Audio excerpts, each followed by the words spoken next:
இலக்கணத்தில் ஓரசச் சீர் அப்படின்னு ஒன்று இருக்குது. அதாவது வெண்பாவினுடைய இறுதி சீர் நேர்லேயோ நிறையிலையோ முடிஞ்சிருந்தால் அது நாள் அல்லது மலர் என்று ஓரசச் சீரில் முடியும். ஈரசச் சீருங்கிறது என்ன? 2 அசைகள் வருவது. இப்போ தேமா, புளிமா, கூவிலம், கருவிலம் இப்படின்னு வருவது எல்லாம் ஈரசச் சீர்.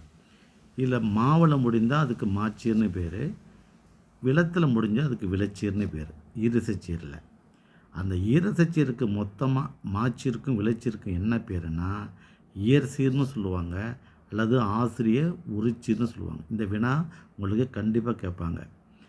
இயற்சீர் என்றால் என்ன, அல்லது ஆசிரியர் உரிச்சீருங்கிறது எதை அழைக்கிறோம்னா மாவில் முடியக்கூடிய மாச்சீரோ அல்லது விளத்தில் வரக்கூடிய விளைச்சீரோ ஈரசச்சீராக இருக்கக்கூடியதுக்கு தான் ஆசிரிய உரிச்சீர் அல்லது இயற்சீர்னு பேர்.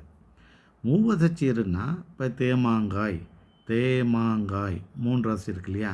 தேமாங்காய், புளிமாங்காய், கூவிலங்காய், கருவிலங்காய் இன்னும் காயில் வந்துச்சு அப்படின்னா மூவசச்சீரில் அதுக்கு காய்ச்சீர்னு பேர்.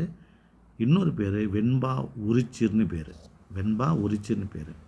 அதே சமயத்தில் இறுதியில் நிறையில் முடியுதுன்னு வச்சிங்களேன், தேமாங்கனி, புளிமாங்கனி, கூவிலங்கனி, கருவிலங்கனி என்று 3 அசை வரக்கூடிய இறுதியில் கனியில் முடிஞ்சால் அது கனிச்சீர் அல்லது வஞ்சி உரிச்சீர் அப்படின்னு பேர். இதையும் கேட்பாங்க. மூவசச்சீரில் காயில் முடிஞ்சால் அது காய்ச்சீர் அல்லது வெண்பா உரிச்சீர்னு பேர். மூவசை சீரில் கனியில் முடிஞ்சிச்சுன்னா அதுக்கு கனிச்சீர் அல்லது வஞ்சி உரிச்சீர் அப்படின்னு பேர். ஈரசச்சீரில் மாவில் முடிஞ்சால் அதுக்கு மாச்சீர்னு பேர், விளத்தில் முடிந்தால் அதுக்கு விளைச்சீர்னு பேர். 2க்கும் சேர்ந்து இயற்சீர் அல்லது ஆசிரிய உரிச்சீர் என்று பெயர். ரொம்ப ரொம்ப முக்கியம்.